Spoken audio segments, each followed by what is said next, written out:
کرنے کے لیے اپنی چھڑی سے زمین پر چند خطوط کھینچے، کچ مچ خطوط کھینچے، 20 خطوط کھینچے۔ صحابہ حیران ہے کہ پیغمبر کیا کرنے جا رہے ہیں۔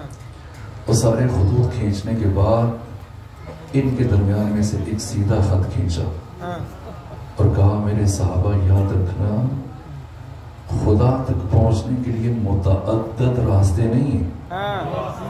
ایسا نہیں کہ اللہ تک پہنچنے کے لیے بہت سارے راستے ہیں تو تم ان میں سے کسی ایک کو اختیار کر لو، نہ، خدا تک پہنچنے کا صرف ایک راستہ ہے اور اس راستے کا نام ہے علی ابن ابی طالب۔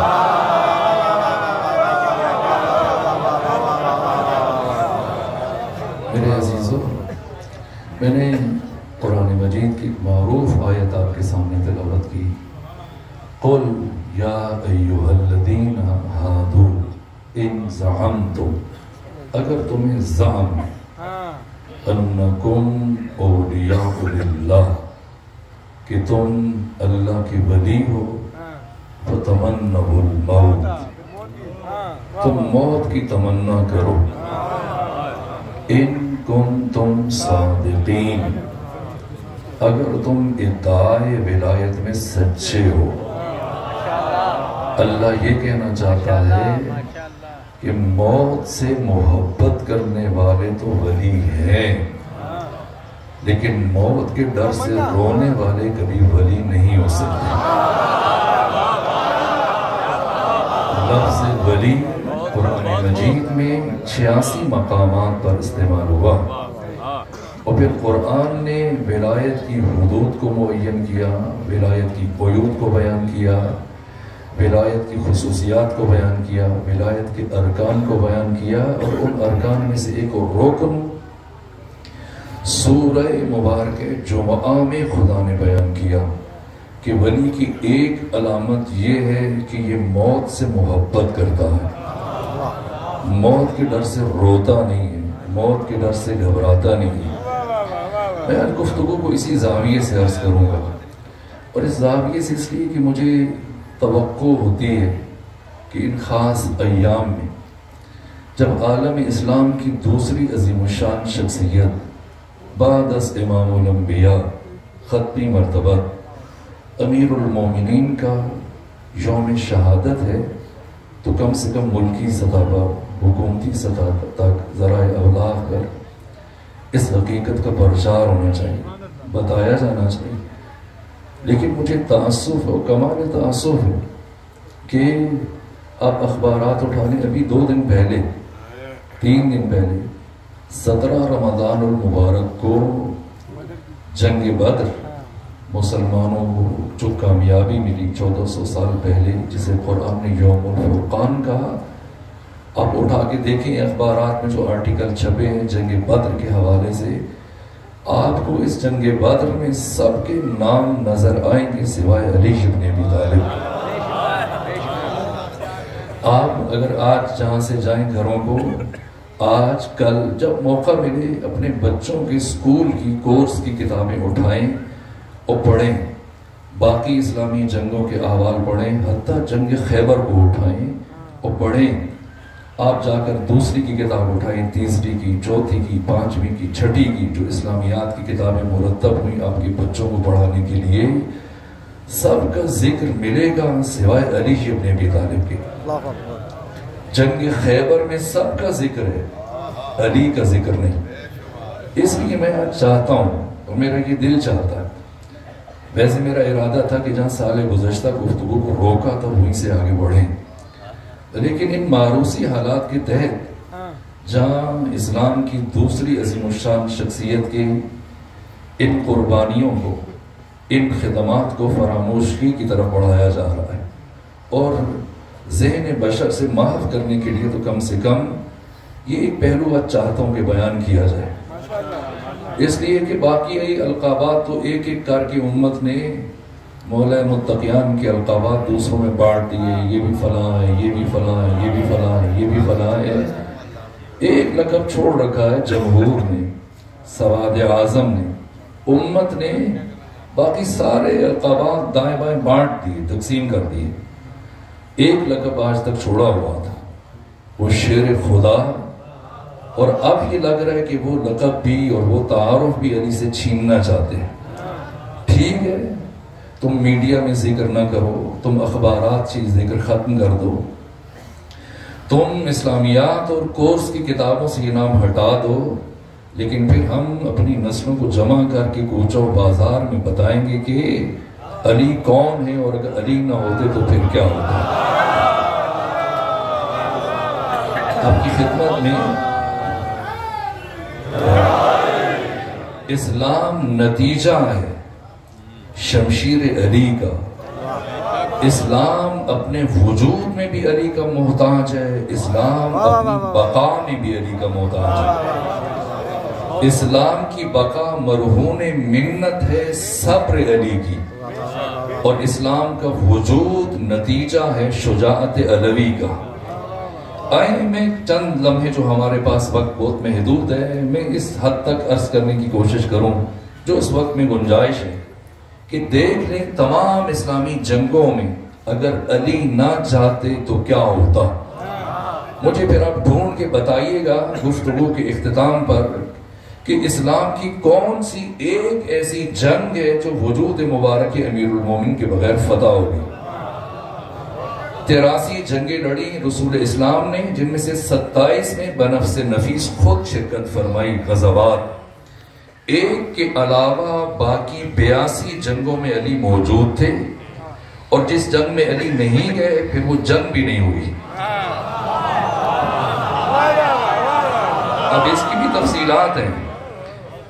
تفصیلات ہیں کہ جنگ کیوں نہیں ہوئی، اور پھر پیغمبر کیوں علی کو ساتھ نہیں لے کے گئے تھے. لیکن وقت نہیں. پہلی جنگ بدر ہے، اور جنگ بدر سے متعلق مستشرقین نے جو لکھا ہے، خلیل جبران نے جو لکھا، کہا علی ہمسائے خدا ہے. اور جورج جرداق نے پھر اسی تسلسل میں یہ جملہ کہا کہ جنگ بدر اسلام کی پہلی جنگ ہے. جنگ بدر اسلام کی ابتدائی ترین جنگ ہے. اس جنگ میں اگر مسلمانوں کو شکست ہو جاتی تو اسلام ہمیشہ کے لیے نابود ہو جاتا. لیکن اس جنگ کی فتح کا واحد سبب صرف اور صرف علی ابن ابی طالب کی شجاعت اور بہادری تھی. اور پھر علی اتنے بے خوف ہو کے لڑتے تھے کہ پہلی جنگ ہے، اور علی کا سن مبارک 22 سال ہے.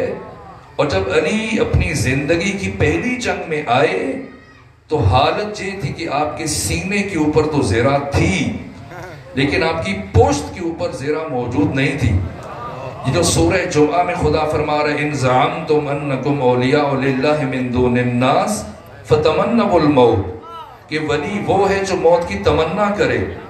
موت کے ڈر سے رونے والے یہ کبھی اللہ کے ولی نہیں ہو سکتے. ولی وہ ہے جو موت کی تمنا کرے، جو موت کی آرزو کرے، جو موت کی خواہش کرے، جو موت کی جستجو کرے. آئیں ڈھونڈیں تاریخ بشری میں وہ کون سی ہستی ہے جسے موت سے اتنی محبت ہے. تو ایک ذات کہتے ہوئے نظر آتی ہے کہ واللہ لابن ابی طالب آنس بالموت من الطفل بصدی امہ. اللہ کی قسم ابو طالب کے بیٹے علی کو موت سے اتنی زیادہ محبت ہے جتنی ایک چھوٹے بچے کو اپنی ماں کے دودھ سے ہوتی ہے. اور یہ کیسی محبت ہے کہ جورج جرداق نے لکھا کہ جنگ بدر میں آئے سینے پر تو زرہ ہے لیکن پشت پر زرہ موجود نہیں. جنگ کے اختتام پر کسی نے پوچھا امیر المومنین سینے پر زرہ پہنی ہے تو پشت پہ کیوں نہ پہنی؟ فرمایا سینے پر زرہ اس لیے پہنتا ہوں کہ دشمن کے سامنے سے آنے والے ہر وار کو روک سکوں، لیکن پشت پر زرہ اس لیے نہیں پہنتا کہ میں میدان جنگ میں بھاگنے کے ارادے سے تو آتا نہیں. پہلی جنگ ہے، 313 افراد یا علی 313 افراد ہیں اس جنگ میں ختمی مرتبت کے ساتھ، اور دشمن کا 1000 کا لشکر ہے. اس مسلمانوں کی حالت کیا ہے؟ حالت یہ ہے کہ یجادلونک فی الحق بعدما تبین کأنما یساقون الی الموت وهم ینظرون، کہ اے رسول جنگ بدر میں امر حق کے ظاہر ہونے کے باوجود آپ کے سپاہی راستے میں آپ کے ساتھ جھگڑتے ہوئے چل رہے تھے، کأنہم الی الموت، ان کو گویا موت کی طرف دھکیلا جا رہے زبردستی۔ وہ یہ چاہ رہے تھے کہ جو ابو سفیان کا لشکر آ رہا ہے شام سے واپس، اس سے مٹ بھیڑو اور مال تجارت حاصل کرے، اور خلاف توقع اور خلاف امید جب کفار قریش سے سامنا ہوا تو اب کیفیت یہ تھی کہ پیغمبر کے ساتھ جھگڑ رہے ہیں، یہ قرآن بیان کر رہے ہیں، یجادلون مجادلہ کر رہے ہیں۔ اس کیفیت میں جب سامنے سے دشمن کے افراد آئے، عتبہ، عتیبہ، شیبہ، یہ افراد سامنے آئے، مشرکین مکہ کے بڑے بڑے سورما۔ ادھر سے جو شخصیات گئی انصار میں سے 3 افراد، ابو عبیدہ، جراح وغیرہ باقی افراد، تو جناب رواحہ اور جناب نوف، جناب معوذ، یہ گئے تو انہوں نے کہا کہ ہم کل کے عزت داروں کو نہیں پہچانتے، ہمارے مقابلے میں وہ بھیجیں کہ جو خاندانی شرافت اور وجاہت کے حامل ہو۔ پیغمبر نے اپنے چچا حمزہ کو بھیجا اور جناب عبید اللہ ابن حارث ابن عبد المطلب کو بھیجا اور علی ابن ابی طالب کو بھیجا، یعنی ایک ابو طالب کا بھائی، ایک ابو طالب کا بیٹا، ایک ابو طالب کا بھتیجا، یہ تینوں گئے۔ پوچھا اب برابر کا جوڑ ہے؟ عتبہ کون ہے؟ بچوں کے لیے عرض کر رہا ہوں، عتبہ امیر شام کا نانا ہے، شیبہ عتبہ کا بھائی ہے، ولید امیر شام کا ماموں ہے۔ جب یہ گئے عتبہ حمزہ کے مقابلے میں، شیبہ جناب عبیدہ کے مقابلے میں، اور ولید مولا متقیان کے مقابلے میں، مولا گئے اور پہلے ہی مرحلے میں ولید کو حرف غلط کی طرح سے مٹا دیا، اور اگلے لمحے میں جنگ کی صورتحال یہ تھی جو ابن حشام نے لکھا کہ حمزہ اور عتبہ چونکہ دونوں مجے ہوئے سورما تھے اور سپاہی تھے، برسر پیکار تھے، اور اتنا لڑے دیر تک کہ دونوں کی تلواریں کند ہو گئیں، یہاں تک کہ دونوں تھک چکے ہیں، تلواریں کند ہیں۔ مسلمانوں کی طرف سے آواز آئی علی چچا کی طرف بڑھے کہ شیبہ ان کے اوپر غالب، عتبہ غالب آیا جا رہا ہے۔ حضرت پلٹے اور پلٹ کر ایک ہی وار میں عتبہ کو 2 نیم کیا، اور پھر تیسری طرف شیبہ جو جناب عبیدہ ابن حارث ابن عبد المطلب کی ٹانگ کاٹ چکا تھا اور وہ زمین پر تڑپ رہے تھے اور اپنی تلوار سے اسے اب تک روکا ہوا تھا، کہ ایسے میں جناب حمزہ اور علی بڑھے اور اسے بھی حرف غلط کی طرح سے مٹایا۔ یہ 3 اور پھر بعد میں حنظلہ آیا امیر شام کا بھائی، اور اس کے بعد پہ ہم ایک ایک کر کے آتے رہے۔ 70 افراد قتل ہوئے، 70 میں سے 35 کو علی ابن ابی طالب نے اپنے ہاتھ سے مارا، بڑے بڑے سورما، اور باقی 35 کو جو مسلمانوں نے مارا ان کے ساتھ امیر المومنین شامل تھے۔ جنگ بدر کے فاتح صرف اور صرف علی ابن ابی طالب ہے، اور آج نام نہیں ہے، ذکر نہیں ہے، یہ جنگ بدر ہے۔ جنگ بدر کے بعد پھر جنگ احد، جنگ احد رات شب قدر تھی، آپ بھی جاگتے رہے، ہم بھی جاگتے ہو، صبح سے آپ بھی عزاداری میں مصروف ہوں، میں بھی آپ کے ساتھ مجالس محافل میں شریک ہوں، شامل ہوں۔ کیفیت نہیں کہ طولانی گفتگو کر سکوں، لیکن کوشش کرتا ہوں کہ چند جملے عرض کروں اور نتیجہ آپ کے سپورٹ کر سکوں۔ یہ جنگ بدر، اور جنگ بدر کے بعد پھر اسلام کی دوسری جنگ، جنگ احد۔ جنگ احد سے متعلق قرآن میں پروردگار فرما رہے کہ استسعدون ولا تلون علی احد والرسول یدعوکم فی اخراکم۔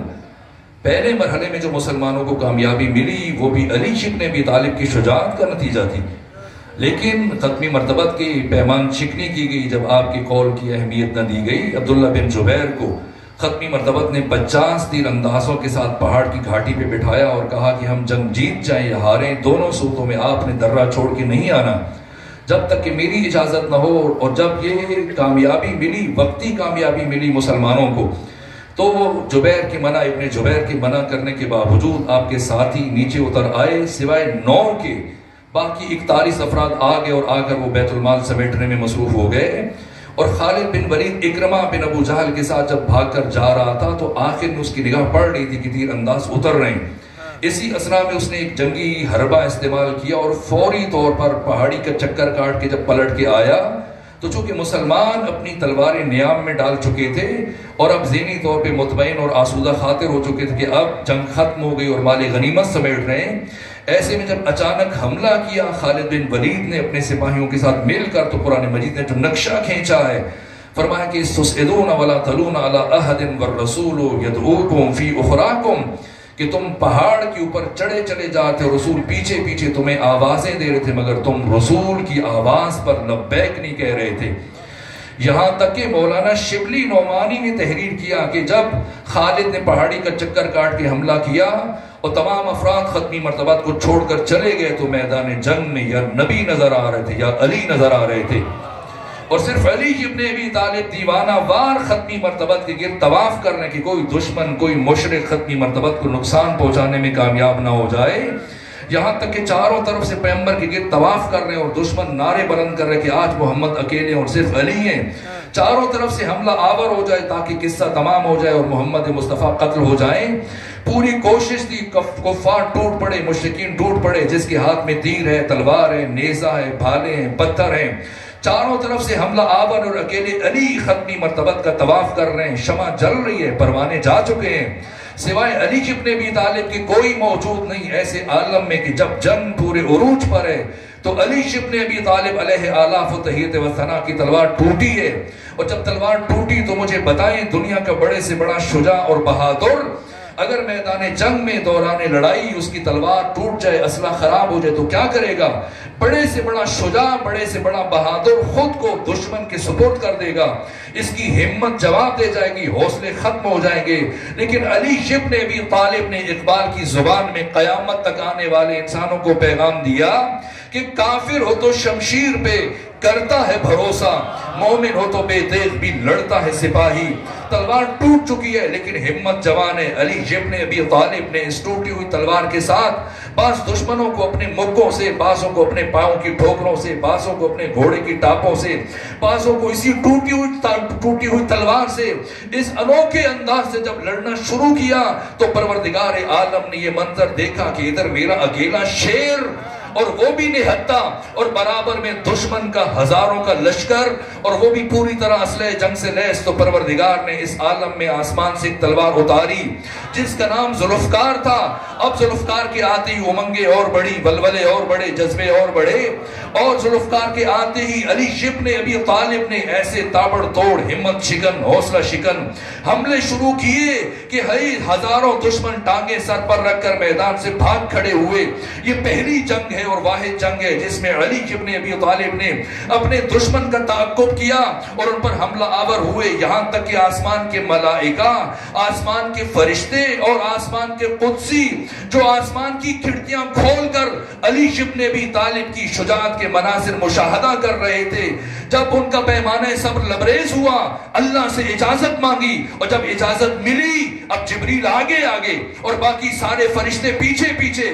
ابھی یہ فرشتے زمین پر نہیں پہنچے تھے کہ آسمان اور زمین کی درمیانی فضاؤں میں یہ نعرے گونج اٹھے، یا علی لا فتح الا علی ولا سیف الا ذوالفقار۔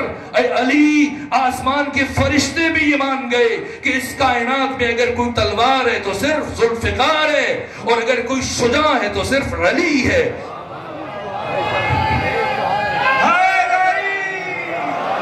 اس جنگ میں ایک مرتبہ ختمی شاہ عبدالحق محدث دہلوی نے لکھا ہے، مدارج النبوہ میں تحریر کیا کہ ختمی مرتبت نے فرمایا جب دیکھا چاروں طرف سے حملہ آور آ کر آپ کے گرد جمع ہو گئے اور آپ کی زندگی کے چراغ کو گل کرنا چاہتے تو فرمایا یا علی مرا عظیم جماعت نگہدار، حق کے نصرت را بجا آورد کہ وقت نصرت است اے علی، مجھے کافروں کی اس جماعت سے بچا، آج کے دن اپنی مدد کا حق ادا کر دے کہ آج کے دن تیری مدد کی ضرورت ہے۔ یہ تین جملے ہیں ختمی مرتبت کے، اگر ان تین جملوں کو خلاصہ کیا جائے تو پیغمبر جنگی احد میں یہی فرما رہے تھے، یا علی مدد۔ تو یا علی مدد کے نام بدعت نہیں ہے، رسول اسلام کی سنت ہے۔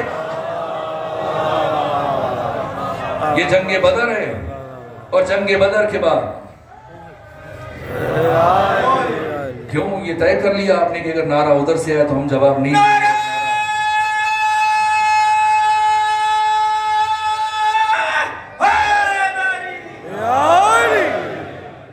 علی کے چاہنے والوں میں میمنہ بھی نہیں ہے، میسرہ بھی نہیں ہے، اور قلب لشکر بھی نہیں ہے۔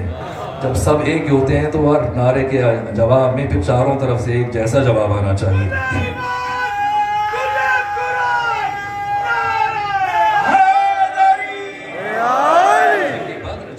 اس کے بعد پھر کفر فیصلہ کن صورت میں ایک مرتبہ جمع ہو کے آیا، جس میں یہودی بھی جمع تھے، مشرک جمع تھے، کفار، تمام تر قبائل۔ مسلسل تیاری کے بعد 10,000 کا لشکر جب پہنچا، اتنا بڑا لشکر جسے دیکھ کر قرآن مجید نے جو منظر کشی کی ہے، اندر سے بنو قریظہ نے بغاوت کر لی ہے، وہ ساتھ چھوڑ گئے، اور ادھر سے پریشان ہے مسلمان کہ اندر مدینے سے پریشانی ہو جائے گی اور باہر سے 10,000 کا لشکر جمع ہے۔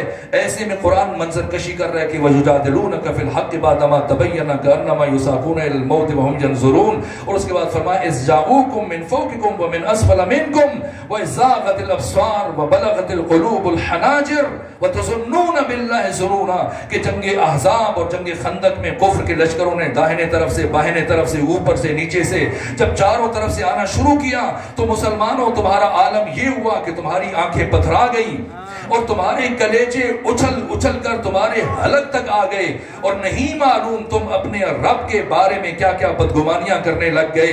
یہ خندق کھودی گئی، 5 کلومیٹر طولانی خندق ہے، جس میں 5 گز چوڑی اور 5 گز گہری، اگر فٹوں میں تقسیم کریں تو کتنے فٹ بنیں گے؟ 15 فٹ چوڑی ہے، 15 فٹ گہری خندق ہے۔ 10,000 کا یہ لشکر آیا، میں اشارتاً بیان کر رہا ہوں۔ جب پہنچا دیکھا آگے خندق ہے، پریشان ہوئے کیا کریں، اتنی بڑی خندق کو کیسے عبور کیا جائے۔ اب مجھے نہیں معلوم کہ پیغمبر نے یہ خندق کس کے لیے کھودی تھی، دشمنوں کے لیے کھودی تھی یا بعض اپنوں کے لیے کھودی تھی، اس لیے کہ جنگ احد میں تجربہ ہو چکا تھا۔ لگتا ہے کہ ختمی مرتبت کو یہ اندیشہ تھا کہ اگر ممکن ہے کہ دوبارہ سے کہیں بھاگ نہ کھڑے ہوں۔ یہ دونوں پہلو اپنی جگہ موجود ہیں، یہاں تک کہ 10,000 کا لشکر ہے اور 27 دن مسلسل انتظار کرتے رہے، بیٹھے رہے، اور 27 دن گزرنے کے بعد جب کوئی چارہ سمجھ میں نہیں آ رہا تھا کہ خندق کو کیسے عبور کریں، تو پھر 27 دن گزرنے کے بعد 10,000 میں سے 6-7 افراد کو منتخب کیا گیا جو سب سے بڑے شجاع مانے جاتے تھے دنیا عرب کے۔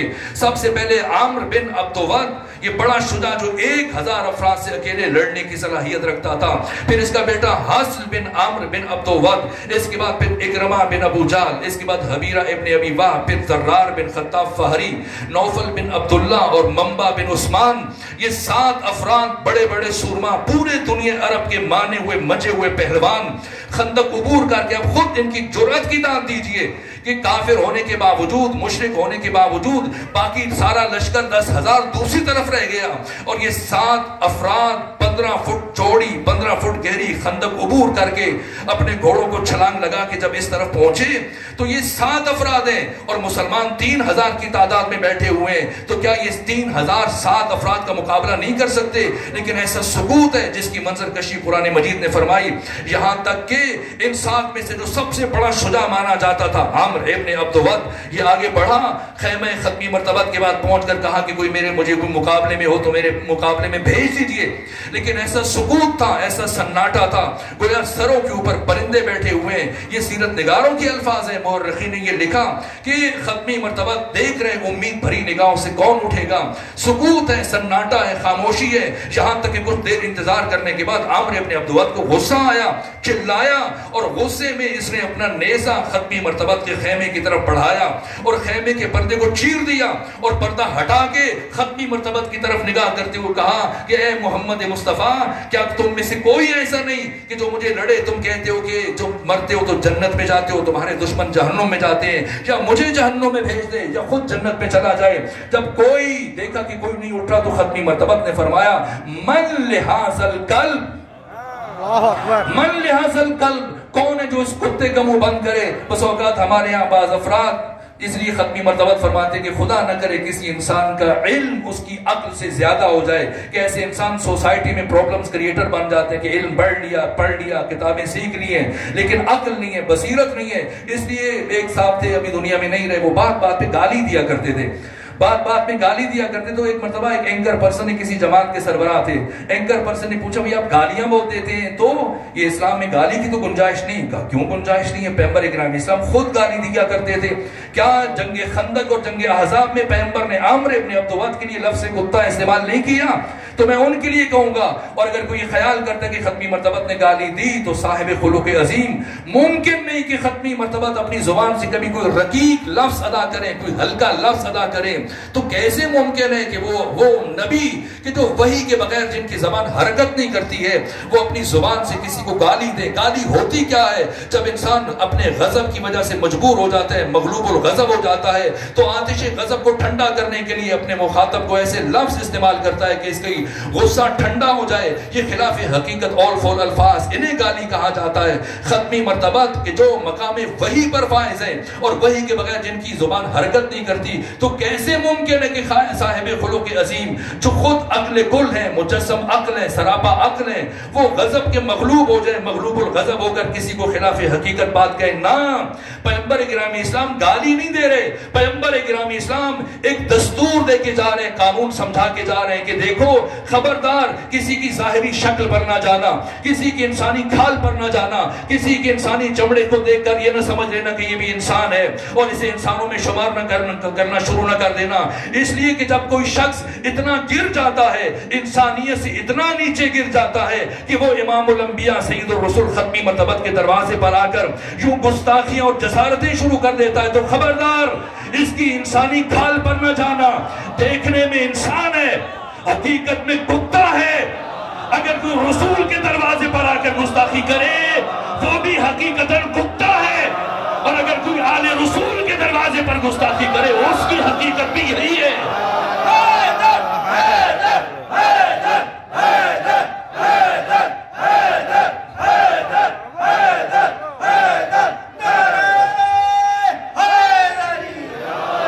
پیغمبر اس کی ماہیت کو بتا رہے ہیں, پیغمبر اس کی حقیقت کو بتا رہے ہیں. پیغمبر دنیا کو پیغام دے رہے کہ نہ ظاہری شکلوں پہ نہ جانا, اس کی باطن کیا ہے, اس کی حقیقت کیا ہے, اس کی ماہیت کیا ہے یہ. اور اس کے بعد ایک مرتبہ فرمایا من لہذا القلب, کون ہے جو اٹھ کر اس کتے کا منہ بند کرے؟ کوئی نہیں اٹھا سوائے علی کے. فرمایا انا یا رسول اللہ, میں چاہوں گا کہ علی آپ بیٹھ جائیے. میں عرض کروں گا جب دشمن اتنی بےتابی دکھا رہا ہے اور اسلام و مسلمین کی اور رسول اسلام کی عزت خطرے میں ہے, تو جب علی نے آمادگی کا اظہار کیا تو پیغمبر کو بھیج دینا چاہیے تھا, لیکن پھر علی کو بٹھا رہے ہیں اور پھر دوبارہ فرما رہے ہیں من لہذا القلب, کون ہے جو اس کے لیے جائے؟ اور جب کافی وقت گزرا کوئی نہ اٹھا, دوبارہ علی اٹھے, پھر علی کو بٹھا دیا.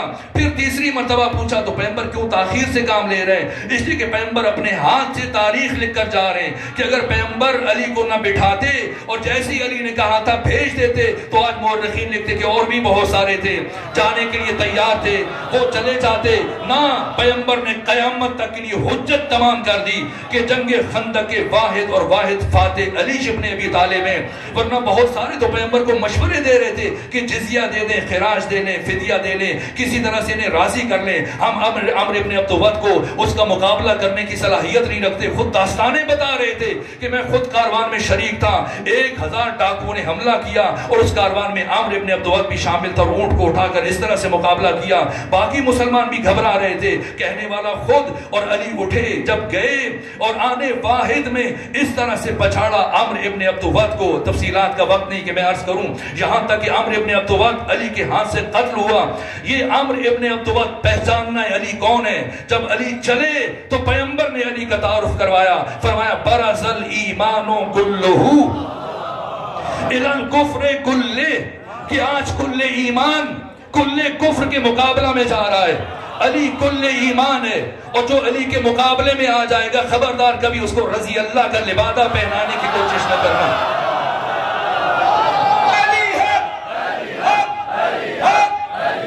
نے فرمایا کہ برز الایمان کلہ الی الکفر کلہ, اور جب علی نے ضرب چلائی تو پیغمبر نے کیا فرمایا, ضربۃ علی یوم الخندق افضل من عبادت الثقلین. کبھی کبھی آپ کے ہاں ایک نعرہ لگتا ہے تو میں سوچ میں پڑ جاتا ہوں کہ ہر ایک میزان میں تولا, علی وہ مولا, علی مولا. تو میں سوچتا ہوں کہ وہ میزان کب سے شیعوں نے دریافت کر لیا ہے اور میزان کب سے بنا لیا ہے جس میزان پر علی کو تولا جا سکے, اگر میزان بنانا ہے تو میں بتاتا ہوں، جو پیغمبر نے فرمایا کہ ضربت علی یوم الخندق افضل من عبادت الثقلین، علی کی ایک ضربت کب واقع ہوئی؟ 63 سالوں کی ایک لمحے میں۔ اب لمحے خود بنائیے گا، 1 منٹ میں 60 لمحے، اور پھر 1 منٹ کو آپ ضربے دیتے جائیے، پھر گھنٹے بنائیں، پھر دن بنائیں، پھر مہینے بنائیں، پھر سال بنائیں، پھر 63 سال بنائیں، ان کے ساتھ تقسیم کریں۔ یہ علی کا ایک عمل، یہ علی کی ایک ضربت بھاری ہے، افضل ہے۔ لیلۃ القدر کو بھی کہا گیا افضل ہے باقی راتوں سے۔ کتنی افضل ہے؟ افضلیت کی حد بیان نہیں کی قرآن نے، 1 گنا، 2 گنا، 10 گنا، ارب گنا، کھرب گنا، حد نہیں ہے۔ جنگ خندق میں بھی علی کی ایک ضربت ثقلین کی عبادت پر بھاری ہے، افضل ہے۔ کتنی افضل ہے بس خدا جانتا ہے۔ ثقلین کی عبادت پر آگے سوچنا اور تولنا اور پھر دیکھنا کہ یہ نعرہ لگانا چاہیے یا نہیں لگانا چاہیے، اس لیے کہ آدم سے لے کر عیسیٰ تک 1,24,000 انبیاء، تمام اولیاء، صالحین، اتقیاء، قیامت تک آنے والے تمام مسلمان، وہ مسلمان انسانوں میں ہو یا جنوں میں ہو، سب کے اعمال کو ایک پلڑے میں رکھا جائے تو علی کی ایک ضربت انبیاء، غیر انبیاء، سب کے اعمال پر بھاری ہے۔ اب مجھے میزان بتانا کہ جس میزان پر خود علی کو تولا جا سکے، تب پوری کائنات کی تمام انسانوں، غیر انسانوں کی عبادت مل کر علی کی ایک ضربت کے مقابلے میں نہیں تول سکتی، تو علی کو کیسے تولا جا سکتا ہے؟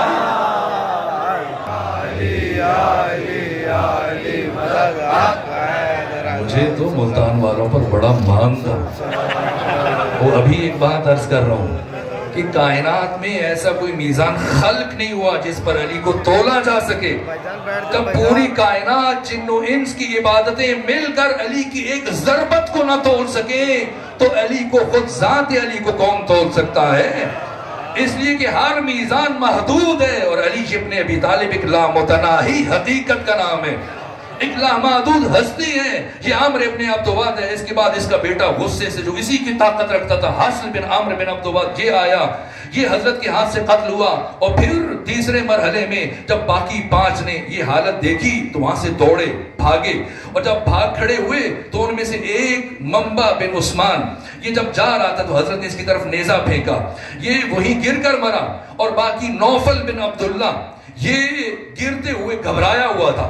علی کی ضربت کے بعد عمرو بن عبد ود اور حاصل بن عمرو بن عبد ود کا، ان کا انجام دیکھنے کے بعد، اور نوفل بن عبداللہ کا انجام دیکھنے کے بعد ایک مرتبہ یہ گھبرایا، پریشان ہوا، اور اس پریشانی میں خندق عبور کر رہا تھا، آتے ہوئے پہنچ گیا 15 فٹ کی جست لگا کر، جاتے ہوئے خندق میں گرا۔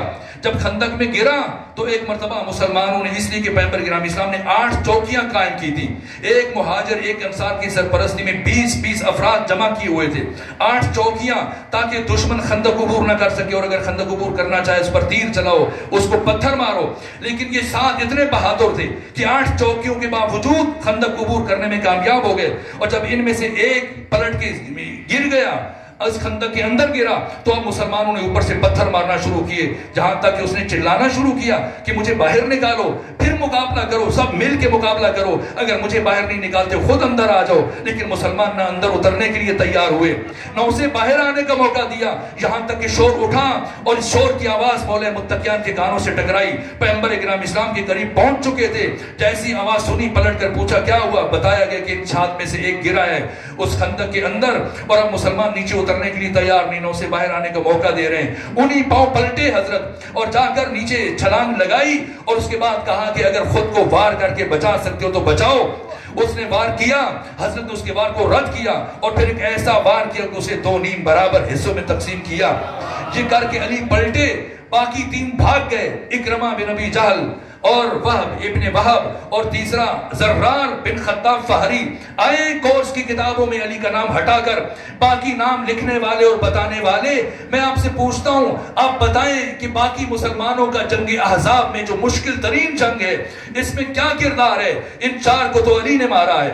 اور مسلمانوں کی شمولیت بتاؤں، 3 بچ کے بھاگے، اور بھاگنے والوں میں سب سے پیچھے جو تھا اس کا نام تھا زرار بن خطاب فہری جب یہ بھاگ رہا تھا تو دیکھ کر کسی کے دل میں خواہش پیدا ہوئی کہ چلو بہتی گنگا میں ہم بھی ہاتھ دھو لیتے ہیں اور یہ کارنامہ ہم بھی اپنے ہاتھ لکھوا لیتے ہیں. تو اس نے اپنے گھوڑے کو ایڑ لگائی کہ یہ بھاگ رہا ہے, میں پیچھے سے نیزہ مار دوں گا, تلوار مار دوں گا, یہ گرے گا, میں بھی کہہ سکوں گا 4 کو علی نے مارا, 1 کو میں نے مارا. لیکن جب مارنے کے لیے تلوار اٹھائی تو زرار بن خطاب فہری نے پلٹ کر دیکھا کہ علی کا تو یہ شیوا نہیں ہے, علی تو بھاگنے والے کا پیچھا نہیں کرتے. اس لیے کہ جو میدان جنگ سے بھاگ رہا ہے وہ علی سے زندگی کی بھیک مانگ رہا ہے, اور علی کائنات کا وہ کریم ترین انسان کہ جو دشمن کو بھی رد نہیں کرتا ہے, دشمن کو بھی رد نہیں کرتا. یہاں تک کہ ایک جنگ میں دشمن نے امیر المومنین سے کہا کہ اپنی تلوار مجھے دے دے, تو دے دی. اب اس کے ہاتھ میں اپنی بھی تلوار ہے, علی کی بھی تلوار اٹھائی. کہا اب بتائیں آپ کو اب کون مجھ سے بچا سکتا ہے؟ آپ کے پاس تو تلوار نہیں, میرے پاس 2 تلواریں ہیں. کہا کون بچا سکتے ہیں اب آپ کو مجھ سے؟ حضرت نے مسکرا کے فرمایا کہ وہی جس نے اب تک تجھے مجھ سے بچایا ہوا.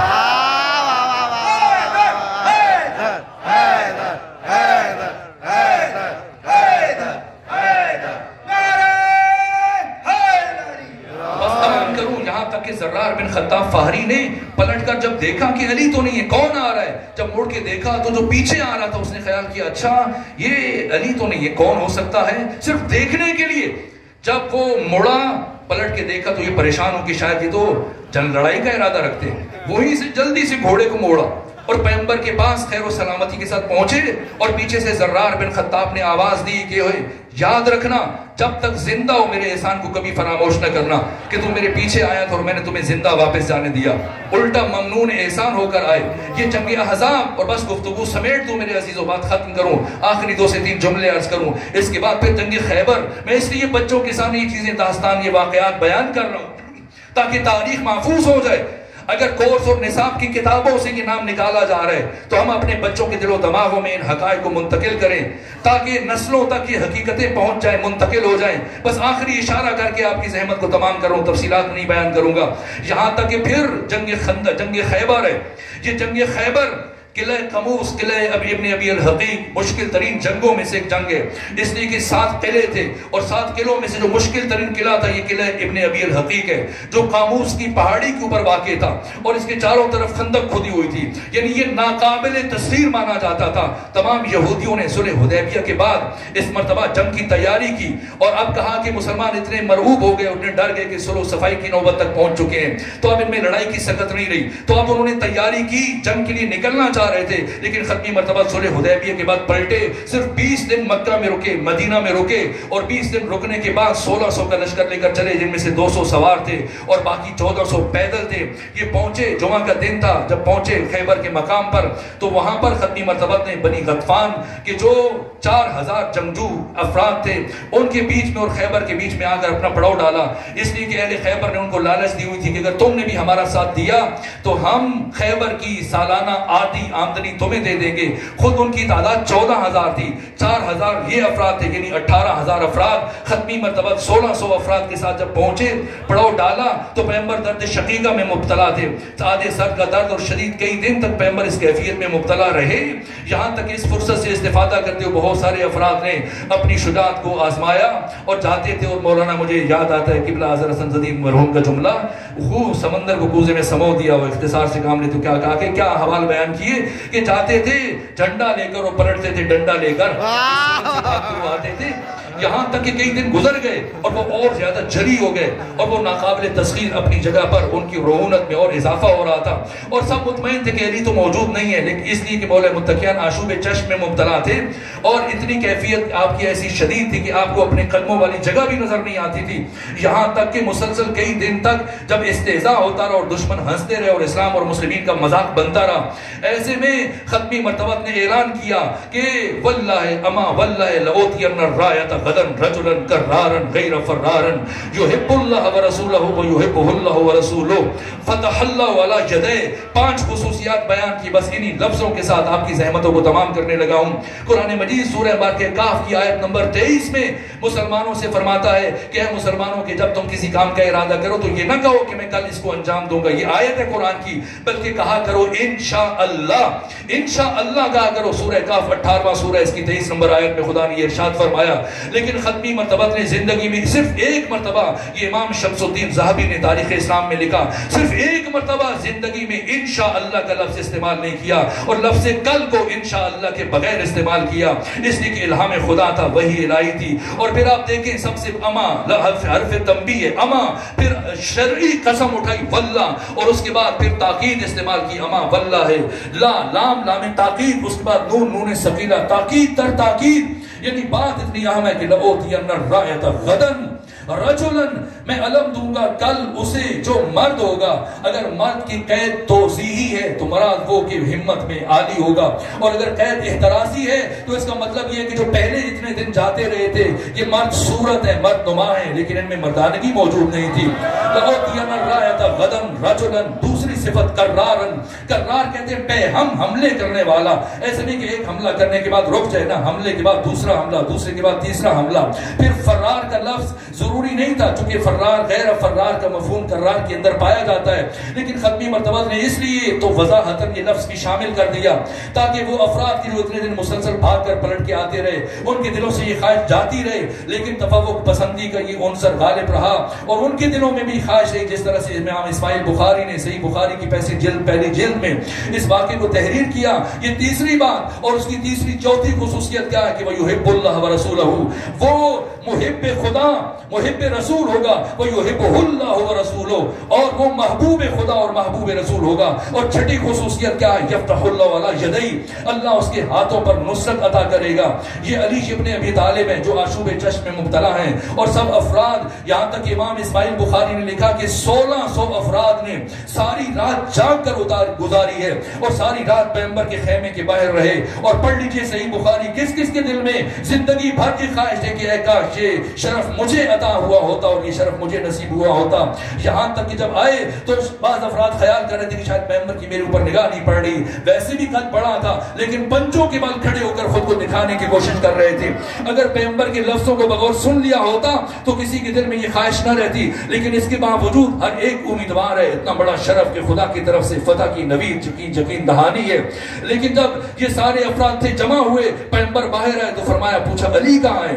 اور مولا متقیان کو جب کسی نے بتایا کہ پیغمبر نے یہ لفظ استعمال کیا، آپ خیمے سے باہر تک نہیں آ پا رہے تھے، اپنے قدموں کو دیکھ نہیں پا رہے تھے، اس درجہ مریض تھے، تو یہ جملہ کہا کہ اگر اللہ کسی کو محروم رکھنا چاہے تو اسے کوئی عطا نہیں کر سکتا، اور جسے اللہ عطا کرنا چاہے اسے کوئی محروم نہیں رکھ سکتا۔ یہاں تک کہ ختمی مرتبہ نے فرمایا علی کو بلائیں، اور جیسی علی آئے بس میرے عزیزو وقت ختم ہوا، اس لیے میں تفصیلات میں جانے سے گریز کر رہا ہوں۔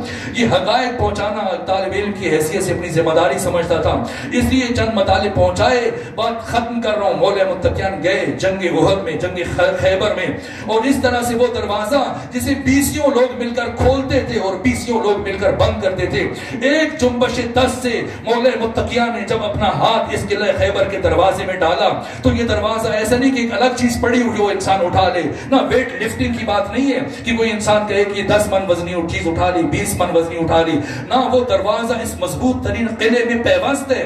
دروازہ اٹھانا نہیں ہے، دروازہ اکھاڑنا ہے۔ اور جب مولا متقیان نے دروازے میں ہاتھ ڈالا تو ایسا محسوس ہو رہا تھا کہ پورے قلعہ کموس میں، قلعہ خیبر میں زلزلہ آ رہا تھا، اور اس طرح سے یہودی بھاگ رہے تھے کہ مقداد بن اسود کہہ رہا تھا میں نے دیکھا بعض تڑپ تڑپ کر گر رہے ہیں، مر رہے ہیں، بعض زخمی ہیں، چلا رہے ہیں، لباس بھاگ رہے ہیں، لیکن میں نے دیکھا جو بھاگ رہا تھا اس کی زبان پر بھی علی تھا، جو مر رہا تھا اس کی زبان پر بھی علی تھا، اور جو دوڑ رہا تھا اور جو زخمی تھا اس کی زبان پر بھی علی تھا۔ اور علی ابن ابی طالب نے ایک جنبش دست سے دروازے کو اچھالا، اور اچھالنے کے بعد اب مبادا لوگ علی کی طرف بڑھتے، علی کی طرف متوجہ ہوتے، لیکن علی وہ ذات جس نے ایک لمحے کے لیے بھی بشر کو اپنی صفت متوجہ نہیں ہونے دیا، اس لیے جیسی خیبر کے دروازے کو اکھاڑا، ایک مرتبہ فرمایا یہ دروازہ علی نے اپنی طاقت سے نہیں اکھاڑا، یہ تو اس کی دی ہوئی طاقت تھی۔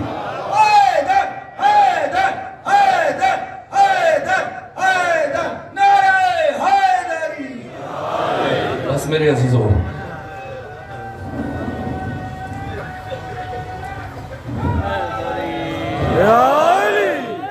واقعہ خیبر بیان کروں اور علی کے شیعوں کے لیے آج کے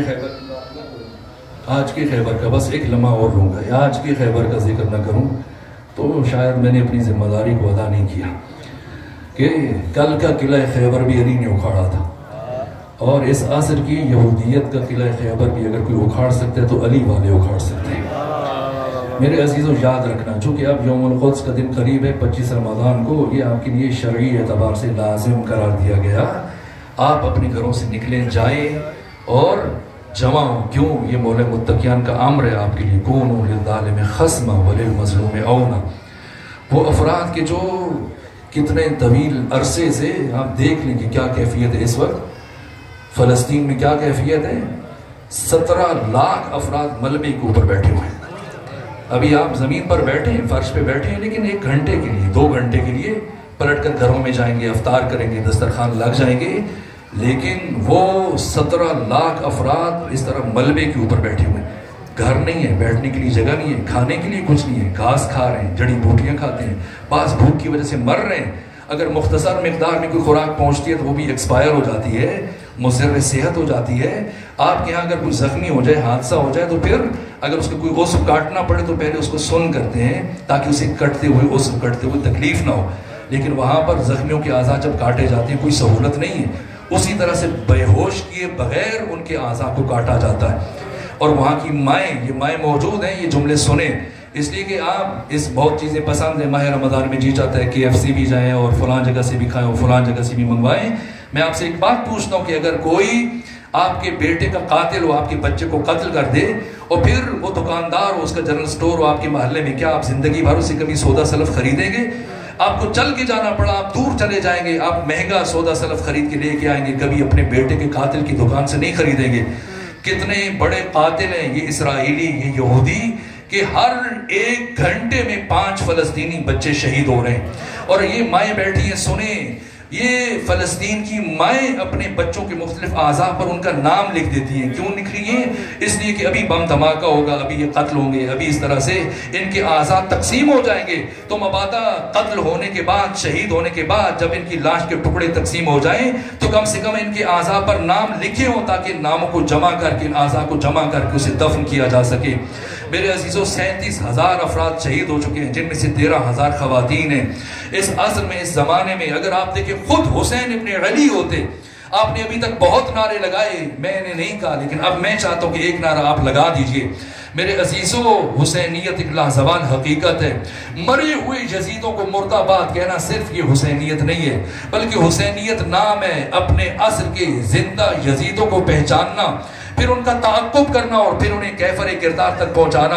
اور پہچانیے آج کا یزید وہی اسرائیل کے وہ یہودی ہیں جنہوں نے آپ کے مسلمان بھائیوں کو، اور میرے عزیزوں سمجھ لیجئے، کوئی آپ کو فرقہ، خود کو کبھی فرقہ نہ سمجھے گا، یہ بات میں اکثر کہا کرتا ہوں، شیعہ فرقہ نہیں ہے، تشیع فرقہ نہیں ہے۔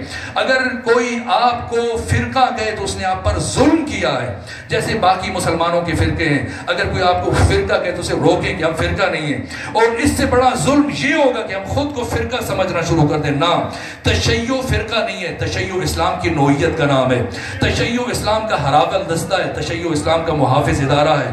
اسلام کی تعلیمات کا تحفظ بھی آپ کی ذمہ داری ہے، اور جب مسلمانوں پر مشکل وقت آ جائے تو مسلمانوں کا تحفظ بھی آپ کی ذمہ داری ہے۔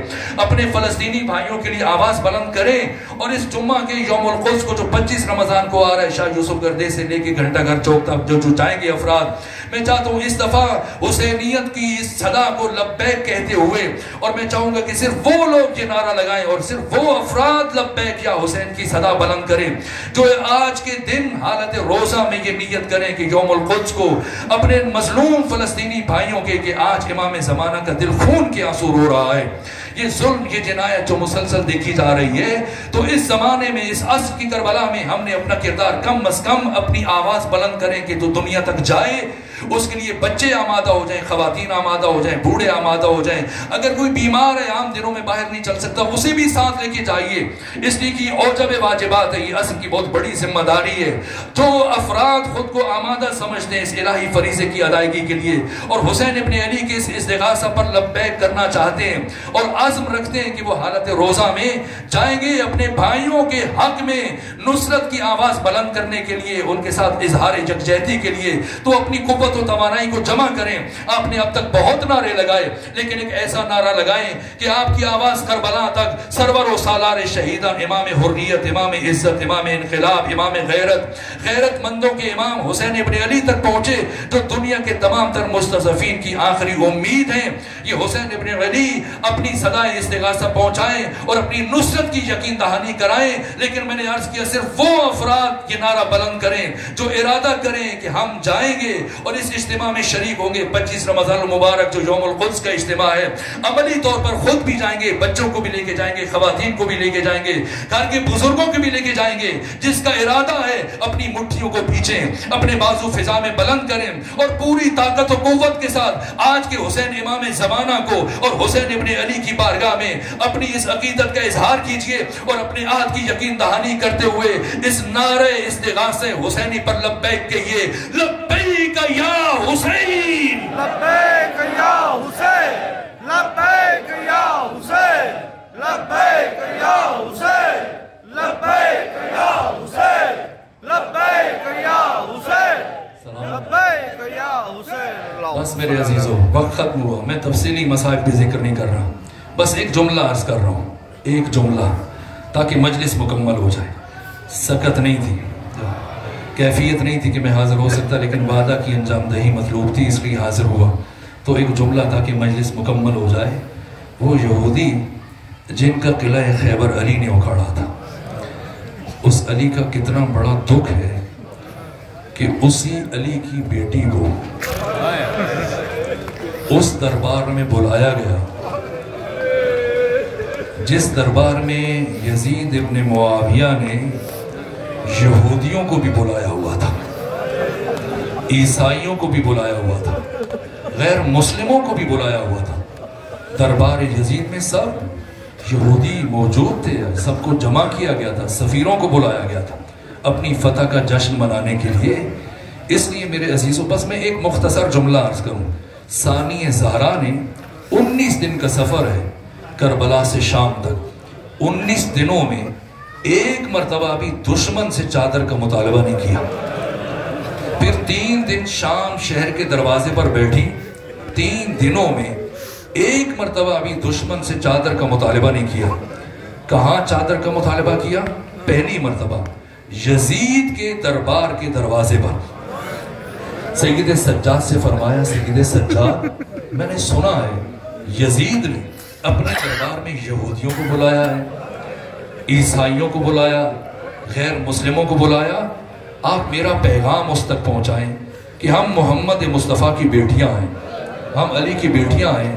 چونکہ تو نے اپنے دربار میں غیر مسلموں کو بلایا تو صرف اتنی دیر کے لیے ہمیں چادریں دے دو جتنی دیر تو نے ہمیں اپنے دربار میں روکنا ہے. ہم وعدہ کرتے ہیں جیسے ہی تمہارا دربار چھوڑیں گے یہ چادریں واپس کر دیں گے. یزید تک پیغام پہنچا.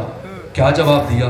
کہا اے سید سجاد جا کر اپنی پھوپھی زینب سے کہنا یزید یہ کہہ رہا ہے کہ ایک لمحے کے لیے بھی چادریں نہیں دی جائیں گی، ایک لمحے کے لیے چادریں نہیں دی جائیں گی. جیسی ثانی زہرا نے یہ جملہ سنا آپ کے چہرے پر جلال آیا. فرمایا اے ام کلثوم، ام رباب، فضہ، ام لیلہ، ام فروہ، سکینہ، سب ہاتھ اٹھاؤ. میں یزید کے خلاف بد دعا کروں گی، تم سب آمین کہنا. ساری بیبیوں نے ہاتھ اٹھائے. ادھر ثانی زہرا نے ہاتھ اٹھائے. اس سے پہلے کہ لبھائے زینبی میں جنبش پیدا ہو، سید سجاد تڑپ کر آگے بڑھے. کہ پھوپھی اماں بد دعا کرنا آپ کا حق ہے، میں آپ کو بد دعا سے نہیں روک سکتا، لیکن بد دعا کرنے سے پہلے ایک مرتبہ اپنے بھیا حسین کے کٹے ہوئے سر کی طرف دیکھی. اب جو ثانی زہرا نے سر اٹھا کر بھائی حسین کے کٹے ہوئے سر کو دیکھا حسین کی آنکھوں سے اشک جاری تھے. گویا حسین یہ فرما رہے تھے بہن زینب میری محنت ضائع ہو جائے گی، بہن زینب میری محنت ضائع ہو جائے گی. ایک مرتبہ ثانی زہرا اٹھی اور فرمایا بھیا حسین تیری محبت میں تیری بہن یہ مرحلہ بھی عبور کرے گی، یہ مرحلہ بھی عبور کرے گی. بس آخری جملہ عرض کروں کتنا مشکل ہے علی کی بیٹی کا یزید کے دربار میں جانا. یاد ہے جب اس بچی کا سن مبارک صرف 5 برس تھا اور اس بچی کی ماں شہید ہوئی تھی، اور سیدہ زہرا کو غسل و کفن دینے کے بعد مولا متقیان نے باری باری جب بچوں کو بلایا، سب سے آخر میں جناب فضہ سے کہا کہ اب میری بیٹی ثانی زہرا کو بلائیں، آ کر آخری مرتبہ اپنی ماں فاطمہ کے چہرے کی زیارت کر لیں۔ تو اس وقت بی بی نے فضہ کو کیا جواب دیا تھا؟ فرمایا تھا اے فضہ میرے بابا سے جا کے کہیں کہ وہ پہلے اس حجرے سے باہر تشریف لے جائیں، اس حجرے سے باہر تشریف لے جائیں، اس لیے کہ میں اپنی ماں کی یقین پر جب گریہ کروں گی تو ممکن ہے کہ اس دوران مجھے ہوش نہ رہے اور میرے سر سے ردا سرک جائے، تو مجھے اس حالت میں اپنے بابا کے سامنے جاتے ہوئے شرم محسوس ہوتی ہے۔ ارے جو بچی 5 برس کی عمر میں اپنے بابا کے سامنے جاتے ہوئے شرم محسوس کر رہی ہے، اللہ جانے ننگے سر یزید جیسے شرابی کے دربار میں